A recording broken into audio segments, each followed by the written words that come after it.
शहीद बाबा दीप सिंह गुरुद्वारे को जो ज़मीन दान की थी उसके स्वामी हमारे साथ हैं यहाँ पर। सर ये बताइए क्या नाम है आपका? शीशराम। शीशराम जी, ये बताइए जो गुरुद्वारा है इसकी जो ज़मीन थी ये किसने दान दी थी और कब दान दी गई थी? ये हमारे पिताजी ने दी थी, 25 साल पहले दान कर दी थी। नवाबगंज कमेटी, अच्छा, कार सेवा, इसके लिए जब उन्होंने कर दी तो मैंने भी साहब उनकी बात नहीं लौटी, मैंने भी दानी कर दी इनके साथ। अच्छा, जो ये हजार सिंह का परिवार था जबरदस्ती लिपट रहा है, इसका कुछ नहीं है यहाँ पर। हाँ, जबरदस्ती कब्जा कर दिया, ये कोई चक्कर नहीं इसका, न जमीन में नाम है न कुछ है। अब तो नवाबगंज गुरुद्वारा कमेटी का इस पर कब्जा हो गया जी हाँ। तो ये लोग कैसे क्यों कब्जा कर रहे थे और क्या वजह थी? ये इनका बस कुत्तों की ज़मीन कब्जा रखे बच्चापुर में। अच्छा, 30-40 एकड़ कब्जा ज़मीन पर कब्जा है इनका, अच्छा, सब फर्जी तरीके से। तो अब इन लोगों को निकाल दिया आप लोगों ने? जी निकाल दिया साहब। तो देखिए ये हैं इनके पिता ने जो है इस गुरुद्वारे को, जो गुरुद्वारा बाबा दीप सिंह है, उसको ज़मीन जो है वो दान दी थी और कुछ और लोगों ने उस पर कब्ज़ा कर लिया था, जिसको अब जो है जो गुरुद्वारा कमेटी है उसने उन लोगों को बाहर कर दिया है और इन लोगों का अब इस पर कब्ज़ा हो चुका है। हम इस वक्त रामपुर के बिलासपुर में हैं और यहाँ पर शहीद बाबा दीप सिंह गुरुद्वारे के जो मैनेजमेंट कमेटी है उसको लेकर के विवाद चल रहा है। काफ़ी लंबे समय से विवाद चल रहा है। हम आपको दिखाना चाहेंगे कि ये वो गुरुद्वारा है जिसकी कमेटी के प्रबंध को लेकर के विवाद चल रहा है और कई बार जो है हिंसक झड़पें भी हुई हैं। यहाँ पर कुछ सेवादार हमारे साथ मौजूद हैं, उनसे बात करते हैं आखिर क्या विवाद है और किस तरह से इस पर अब जो है प्रबंध कमेटी का कब्ज़ा हुआ है। ये बताइए कि आपका नाम क्या है? मेरा नाम मलकीत सिंह है और मैं इस यहाँ की जो कमेटी है 25 मेंबरी कमेटी, उसमें मैं सीनियर मेंबर भी हूँ। क्या विवाद है? और हमने देखा कि यहाँ पर कल एक महिला को भी जो है मार के निकाला कुछ महिलाओं ने, तो किस तरह से ये विवाद चल रहा है और अब क्या स्थिति है? देखिए ये विवाद जो है काफ़ी मतलब लंबे समय से चला, तो बीच में सुलझा भी जी, लेकिन प्रशासन की सही जो स्थिति में उनका इस यहाँ संचालन में सहयोग ना देना, उसकी वजह से फिर उलझ गया ये। एक तरफ एक परिवार है और दूसरी तरफ क्षेत्र की कमेटी है जिसमें 25 मेंबर हैं और सारी संगत है क्षेत्र की। ये सारे मिलजुल के इसके काम को करते थे, लेकिन बीच में एक परिवार ने इसको अपनी जायदाद बनाने की कोशिश की जी। लेकिन ऐसी संस्थाएं जो हैं, आप सिख इतिहास पढ़ के देख लो, जहाँ भी गुरुद्वारे होंगे वहाँ पर सार्वजनिक कमेटियाँ बनी हुई हैं जो उसका संचालन करती हैं।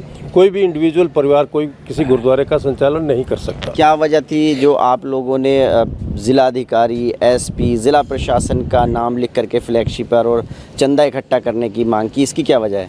देखिए ये पूर्व में जो हमारे यहाँ जिलाधिकारी थे, उन्होंने जब ये विवाद शुरू हुआ था तो उन्होंने एक कमेटी बना दी थी जी, जिसमें 2 सदस्य थे, एक उधर से था और एक हमारे पक्ष से था।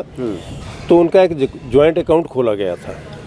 जो भी खर्चा संचालन हमारे द्वारा किया जाता था और जो भी खर्च होता था वो हमें मिलता था, लेकिन वो छोटी छोटी बातों पर किंतु परंतु, जैसे लकड़ी आ गई, ज़्यादा आ गई, ये आ गया, वो आ गया, तो ऐसी बातें वो छोटी बातें करता था, जबकि ऐसे इतने बड़े स्थान पर ये बातें कुछ मायना नहीं रखती। अभी क्या विवाद था जो आप लोग मुख्यमंत्री योगी आदित्यनाथ से भी मिले और उसके बाद क्या हुआ? तो वो जो कमेटी के बाद जो विवाद जो थोड़ा सा सुलझा था, तो उसके बाद जब वो परिवार को सहयोग दिया प्रशासन ने, उसको यहाँ ज़बरदस्ती काबिज करवाया गया।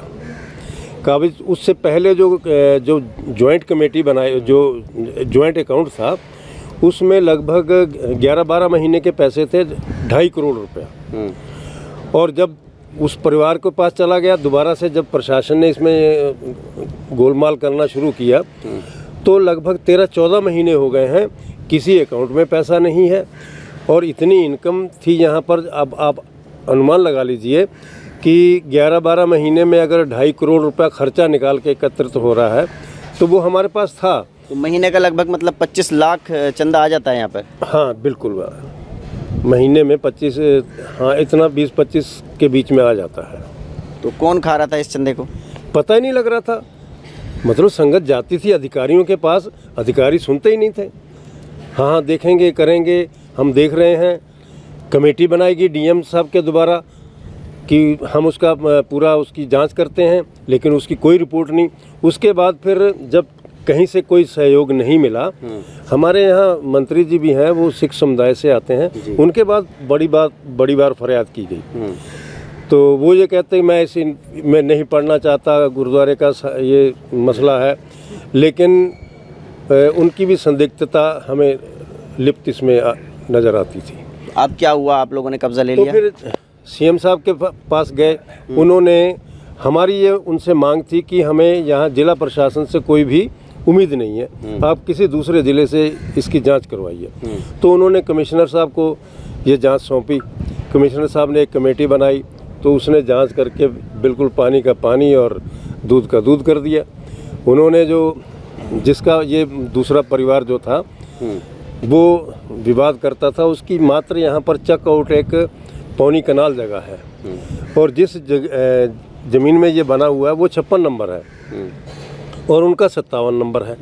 तो वो बार बार वो 57 और 56 का ये प्रशासन उलझाता था। तो अभी क्या दिक्कत है जो आप लोग पुलिस और प्रशासन पर आरोप लगा रहे हैं? जब वो ये कहा कि 3.5 करोड़ रुपए जो है वो हड़प लिए गए। तो उस दौरान जो पैसा एकत्रित हुआ वो कहाँ है? एक पैसा नहीं है। 13 महीने का पैसा, 13 महीने का एक पैसा नहीं किसी अकाउंट में भी। कमेटी को नहीं मिला।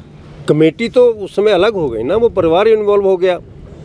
तो अभी कमेटी ने कब्जा कर लिया है, तो आप ये चाहते हैं कि वो जो 13 महीने का चंदा था गुल्लक का वो वापस किया जाए? उसकी जांच भी होनी चाहिए, वो पैसा कहाँ गया है, किस किस ने खाया है, वो सब के नाम आने चाहिए। आप बताइए साहब, क्या नाम है आपका, सेवादार है यहाँ पे? मेरा नाम राम सिंह है। मैं बतौर हेड ग्रंथी की सेवा करता हूँ गुरुद्वारा शहीद बाबा दीप सिंह में। कितने लोग आते होंगे यहाँ प्रतिदिन? यहाँ पर सैकड़ों लोग आते हैं जी। अच्छा, हजारों लोग, सैकड़ों लोग। तो जो कमेटी है उसने अब अपना यहाँ कब्ज़ा ले लिया है। ये महिला कौन थी, वो लोग कौन थे जिन्होंने कब्ज़ा कर रखा था यहाँ पर पिछले 13 महीनों से? ये महिला का तो इसमें कोई मैटर ही नहीं था। अच्छा। और ये तो एक धार्मिक स्थान पे धब्बा था, जिसको प्रशासन को इसको हटाना चाहिए था कि ऐसे स्थान पर ऐसी का कोई यहाँ मतलब नहीं था, जिसका कोई मैटर नहीं था। परिवार बिलासपुर का जो मैटर था उनका अलग था, इसका तो कोई मैटर नहीं था। तो अभी तक यही लोग गुल्लक पे काबिज थे? यही लोग काबिज थे 13-14 महीने से। तो अब प्रबंध कमेटी जो है वो आ गई है यहाँ पर, अब व्यवस्था क्या है? अब प्रबंधक कमेटी डेरा कार सेवा नवाबगंज और प्रबंधक कमेटी आ गई है। बहुत सुचारू ढंग से यहाँ सेवा होगी, और देखना आप 1 साल में कितना बदलाव, बहुत बड़ा बदलाव होने वाला है। आप कितने दिनों से कर रहे हैं यहाँ पर? हाँ जी, आप कितने दिनों से सेवा दे रहे हैं यहाँ पे? हम बहुत पहले से भी सेवा कर रहे हैं और फिर दोबारा से बीच में हटा दिया था। हाँ जी।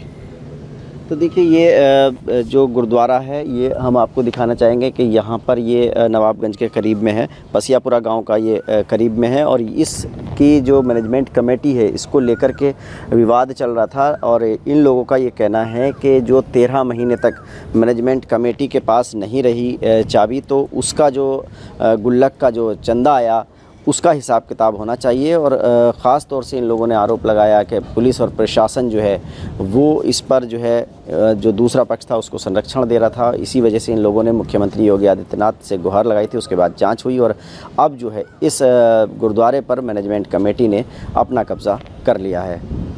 Ubaidur Rahman, ABP network, Rampur.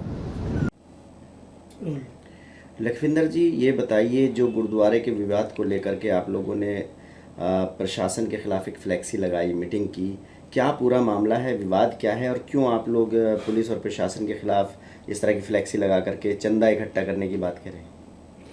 देखिए, शहीद बाबा दीप सिंह गुरुद्वारा पसियापुरा नवाबगंज में है।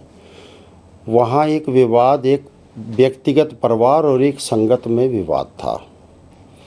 जब वो ये विवाद कोर्ट में गया तब यहाँ पहले वाले DM थे रविंद्र कुमार जी। और जब कोर्ट में विवाद गया तो माहौल ख़राब होने की नौबत आई, तो DM साहब ने एक कमेटी बना दी। उस कमेटी में दोनों तरफ से 2-2 मेंबर लिए गए, उनके 4 नाम खाता खोल दिया गया, एसडीएम को और सीओ को ऊपर लगा दिया गया और 2 सिख समाज के यहाँ से डीएम साहब ने लगा दिए कि देखभाल उसमें, ताकि कोई भी अनियमितताएं ना हो। तो मेरा कहना यह है कि लगभग जो मेरी जानकारी में 11 महीने उस कमेटी ने काम किया और वहाँ लंगर भी बहुत चलता है, बहुत खर्चे भी हैं। सारे खर्चे निकालने के बाद भी वहाँ 2.5 करोड़ रुपए 11 महीने में बैंक में जमा हुआ। उसके बाद वो डीएम साहब चले जाते हैं, ये डीएम साहब, मौजूदा डीएम साहब आते हैं जोगिंदर सिंह जी। इन्होंने आके वहाँ दविंदर सिंह फौजी, जिसको वहाँ की कमेटी ने निकाल दिया था, उसकी शिकायतें हुई, उसको निकाल के दूसरे को नियुक्त कर दिया गया था, गुरमीत सिंह को। कोर्ट ने भी ऐसा मान लिया गया कि वो आपको बेदखल कर दिया है कि आप कोई हस्तक्षेप नहीं करेंगे। उसके बाद भी डीएम साहब ने एक शॉर्ट मीटिंग बुला के और अपने यहाँ से इस तरीके दविंदर सिंह को कहा कि ये चार्ज संभालेंगे और मैं आपको वीडियो दूंगा, देखिए जिस तरीके कोई मिनिस्टर जाता है, पुलिस उसकी बैठा रही है गाड़ी में डीएम साहब के ऑफिस के सामने से और गुरुद्वारे तक लेके जाते हैं पशियापुरा, वहाँ पुलिस वाले ही उसका गेट खोलते हैं, पायलट करती हुई पुलिस जाती है एक हिस्ट्री सीटर को, उस पर आज भी उसकी हिस्ट्री सीट खुली हुई है। इसी वजह से कमेटी, पहले वाली कमेटी ने उसे बर्खास्त किया था, निकाला जब जानकारी हुई कि इसके एक महिला से ऐसे संबंध हैं और ये गलत बात है, उसको चार्ज करा दिया। हम कई बार डीएम साहब से मिले, डीएम साहब ने कहा कि ठीक है, मैंने उसको अधिकार समझा, मैंने करा दिया, आपको कोर्ट से आदेश ले आइए, मैं 1 घंटे में पुनः इसी कमेटी को चार्ज दूंगा। आप लोग मुख्यमंत्री योगी आदित्यनाथ जी से फिर मिले थे? हाँ, फिर मिले, हमने बहुत प्रयास किया, जब हमारी नहीं सुनी गई हमने वहाँ तक बहुत प्रयास किया। अम्बेडकर पार्क में हमने धरना भी दिया माननीय मुख्यमंत्री जी का, मैं भारतीय जनता पार्टी में ही हूँ, वहाँ तक पहुँचने फिर हम 18 मई को हम माननीय मुख्यमंत्री जी से मिले और माननीय मुख्यमंत्री जी के समक्ष हमने सारा केस। अब आपकी कमेटी को कब्जा मिल गया है? जी हाँ, मिल गया। तो फिर ये प्रशासन के लिए चंदा क्यों? नहीं, कब्जा भी जो मिला है, कब्जा नहीं, वहाँ का जो देखभाल का सारा हमें पुनः उस कमेटी को मिल गया है। माननीय मुख्यमंत्री जी ने कमिश्नर मुरादाबाद को जांच दी, वो जांच में ही हमारी बात सच पाई गई और इस बिना पे वो कमेटी अपना काम संभाल लिया। 4 दिन 3 दिन पहले वो अपना काम कर रहे हैं। अब रही बात जो आप पूछ रहे हो, ये फ्लेक्सी लगाना, ये चंदा इकट्ठा करना, ये क्षेत्र की जनता की एक मांग थी कि हमारा गुरुद्वारे साहब का पैसा जो खुर्द बुर्द हुआ है, देखिए एक बहुत जांच का विषय भी है, सोचने का विषय भी है।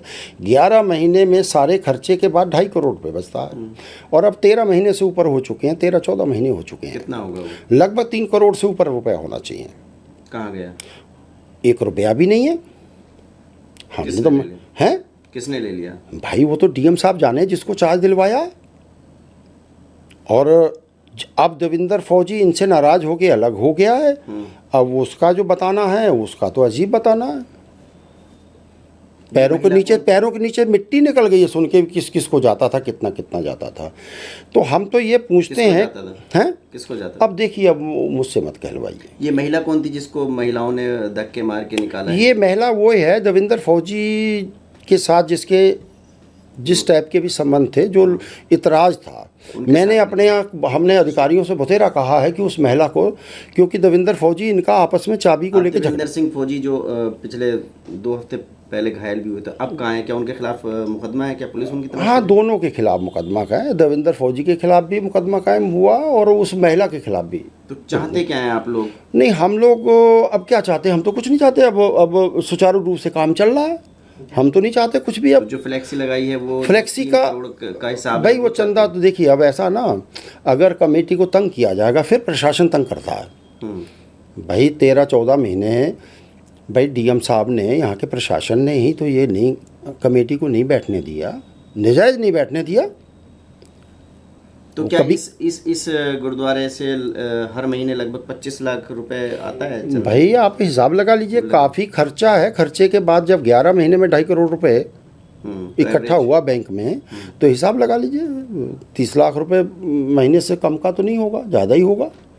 ज़्यादा ही खर्चा निकाल के इतना होगा, मैं समझता हूँ। और आज इस कमेटी ने जी से मिलने के बाद आप लोगों को इंसाफ मिल गया? हाँ बिल्कुल मिला, और मैं मुख्यमंत्री जी का बहुत ऋणी हूँ, उनका धन्यवाद करता हूँ कि हमारी सिखों की भावनाओं को समझते हुए, इलाके की भावनाओं को, सिखों की समझते हुए हमको उन्होंने न्याय दिया है। इससे हम सिख समाज, हम पहले भी प्रभावित हैं और उनसे बहुत प्रभावित हैं, और उन्होंने हमें पूरी उम्मीद के साथ भेजा था कि यदि आपकी बात सच पाई गई तो आप पुनः कमेटी वहाँ बैठेगी। लेकिन पुलिस प्रशासन से अभी जो है आप नाराज़ दिखाई दे रहे हैं? पुलिस प्रशासन से अब मामला तो अब सुचारू रूप से चल रहा है। अब आगे अगर पुलिस प्रशासन कोई ऐसा काम करेगा तो नाराज़गी फिर और बढ़ेगी। चंदा जारी रहेगा, रुक जाएगा? चंदा तो जारी रहेगा साहब, जब तक कोई विवाद, मतलब जब तक ये अपना हस्तक्षेप बंद नहीं करेंगे। अब देखिए, जिलाधिकारी जी को कोर्ट के मामलों में शामिल नहीं होना चाहिए। मई के महीने में देखिए, यदि रिकॉर्ड उठा के देखिए, मई के महीने में, क्योंकि जून में कोर्ट बंद हो जाता है, 22 मई को 20 को 18 मई को हम मिले हैं सीएम साहब से, उसकी जांच आ गई है। 22 मई को से पहले जांच आ गई है। इस तरीके सिविल जज के यहाँ केस किया गया कि ऐसा जज के यहाँ किसी के यहाँ होता नहीं है, करके तुरंत तारीख डाली गई और तुरंत अगले दिन सुनवाई। ऐसा स्टे करना चाहते थे कि जांच वाँच कुछ हो ना पाए, हमारे पर्दे ना खुलें। इस ये जो 3-3.5 करोड़ का कवन है, इसके पर्दे ना खुलें। और इसके बाद एक चीज़ और मैं आपको, इसकी जांच चाहते हैं आप लोग 3.5 करोड़ रुपए की? हाँ, इसकी भी जांच चाहते हैं। और जिलाधिकारी जी ने अभी एक आदेश कराया है, मुझे कहना नहीं चाहिए, मैं जज ही पे, अदालतों पे कोई हस्तक्षेप नहीं करना चाहता, आरोप नहीं लगाना चाहता। जिलाधिकारी जी ने एक आदेश करा के मुझको भी व्हाट्सएप करा के भिजवाया अभी 3 दिन पहले, जो कि वो 57 नंबर का था, 56 का है ही नहीं। 56 में गुरुद्वारा, 56 में नहीं है उसका। इस तरीके से करा रहे हैं आदेश जिलाधिकारी जी। कल मैंने अपने संबोधन में भी कहा था कि जिलाधिकारी जी इस हद तक ना जाएं, और हम इस चीज़ों को अगर आगे अदालतों तक भी जिलाधिकारी जी हस्तक्षेप करेंगे तो हम अपने संगठन के पास और माननीय मुख्यमंत्री जी का पुनः पहुंचेंगे और अपनी यहाँ की भावनाएं बताएंगे, और ये भी बताएंगे साहब कि ऐसे अधिकारियों पे बंदिश लगाइए, और एक हमारे समाज के साथ, हमारे गुरुद्वारे के साथ, हमारी भावनाओं के साथ खिलवाड़ ना करें। जी, क्या नाम है भाई साहब? देवेंद्र सिंह फौजी। क्या हुआ आपके साथ, क्या घटना घटी थी? मैं सेवा करवाता हूँ गुरुद्वारा बाबा दीप सिंह में, मुख्य सेवादार हूँ वहाँ का। मैं अपने जीजा जी को टिबटवा फार्म ग्रीन पार्क के पास मिलने के लिए गया था कल। तो वहाँ उनके घर में मैं बैठा हुआ था, लेटा था, तो इतनी देर में पता नहीं ये गुरदेव सिंह और उसकी पत्नी हरप्रीत कौर, साथ में 2 अज्ञात लोग और थे, और ये आके घर पे मेरे जीजा जी को पूछा कि बाबा जी कहाँ हैं। उन्होंने कहा भाई घर पे हैं, बैठे हुए हैं। तो आते मेरे से कहने लगे कि गोलक की चाबी दे दो। अच्छा। तो मैंने कहा भाई गोलक की चाबी आप लोगों को क्यों दे दूं? मैंने कहा आज संडे है, तो मैंने कहा भाई मैं जाऊंगा वहाँ खोलूँगा और जो पैसे लेन देन मैं ही करना है। कहने लगे नहीं, चाबी आप यहाँ चाबी हमें दो। तो ये मैंने कहा चाबी दूँ क्यों आप लोगों को? तो ये ज़बरदस्ती मेरे से करने लगे। जब ज़बरदस्ती करने लगे तो बाद में इन्होंने मारपीट शुरू कर दी, हरप्रीत ने और गुरदीप सिंह ने जो इसका पति है। तो दूसरे आदमी भी साथ में मारने लगे। तो उसके बाद मेरे जीजा अकेले थे बेचारे, इन घर में उनकी बेटी आई हुई थी, तो उनके सामने वो बेचारे कुछ कर नहीं पाए। तो बाद में गुरदीप सिंह जो इसका पति है वो गाड़ी में से तलवार निकाल लाया, कहने लगा चाबी कैसे नहीं दे रहा। उसने मेरे सिर में तलवार मारी, तो ये चाबियाँ छीन के मेरे से ले गए। ये बात हुई है। तो थाने में तहरीर दी आपने, पुलिस को दी? हाँ, थाने में गए थे हम लोग, फिर वहाँ भेज दिया हॉस्पिटल। तो कहने लगे भाई ब्लड ज़्यादा निकल रहा है, पहले इलाज करवा लो। फिर करवा के अब तहरीर दे रहे हैं।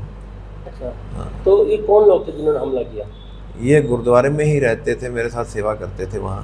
अच्छा। हरप्रीत कौर और गुरदीप सिंह उसका पति है। अच्छा। तो ये लोग, ये हजारा सिंह परिवार है, उनसे मिले हुए हैं। और दूसरे जितेंद्र सिंह और सत्येंद्र सिंह लोग हैं, उनसे मिले हुए ये लोग। तो उन्होंने उनकी शय पे इन्होंने सब कुछ किया है, और तो कोई मतलब ही नहीं है, अकेले कुछ नहीं कर सकते थे। तो वो आज मारपीट करके चाबियाँ छीन के ले गए। और मैं तो यही प्रशासन से गुहार लगा रहा हूँ कि भाई जो गोलक है वो कहीं खोल ना लें, वो लोग उसमें चोरी करके ले जाएं, तो उसके ऊपर बैन लगे, वहाँ प्रशासन अपने निगरानी में रखे, उसे गोलक को खोलने दे जब तक मैं ना जाऊँ वहाँ पर। तो गोलक की चाबी आप ही के पास रहती है? हाँ, मेरे पास ही रहती है। और किसी के पास कोई दूसरी चाबी? नहीं, और किसी के एक ही पास चाबी? हाँ, वही चाबी है, वो छीन के ले गए।